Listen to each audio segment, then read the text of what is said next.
I think justice was served. I think it was a good sentence. I think the judge did an excellent job, and I think everybody's satisfied. Sentencing from a wild chase almost a year ago. Cruz Ramo got more prison time in addition to his sentence on federal charges. He admitted to shooting at police during a horrifying car chase a year ago, and he could very well spend the rest of his life in prison. Now, First News talked with one of the officers in that chase to find out if the punishment fit the crime. 27 First News reporter Jerry Ricciuti has our top story.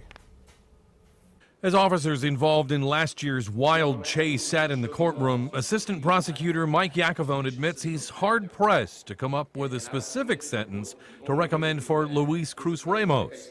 But I think it should be a harsh number, a substantial number. Ramos was the focus of a two-day manhunt that began with a pursuit in Camel and led officers from a number of departments on a hair-racing chase through the area trying to get him to stop. Mr. Ramos took his van and rear-ended my cruiser, sending me into a tailspin. Camel officer John Rusnak suffered shoulder injuries when his cruiser was pushed off the road and recently had surgery. As the chase continued that night, authorities say Ramos shot at police trying to get away. Speaking through his interpreter in court today, Ramos apologized. I ask forgiveness for what happened to the United States, for Ohio, for what happened. Judge John Durkin told the defendant while shooting anyone would be serious enough, shooting at police cannot be tolerated.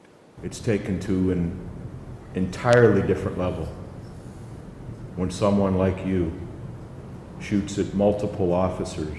Although he could have faced more than 160 years behind bars on his local charges, Ramos is already serving 21 years for shooting at U.S. Marshals the day he was captured. The judge admits his sentence likely means the 32-year-old will spend the rest of his days in prison. 20 and a half years. That will also be served consecutively to your federal sentence. Afterward, officers said they're satisfied, telling me things could have ended much differently. It was by chance, very easily with shots being fired. He could have hit an officer, he could have struck an officer laying the spike strips, an officer in the chase.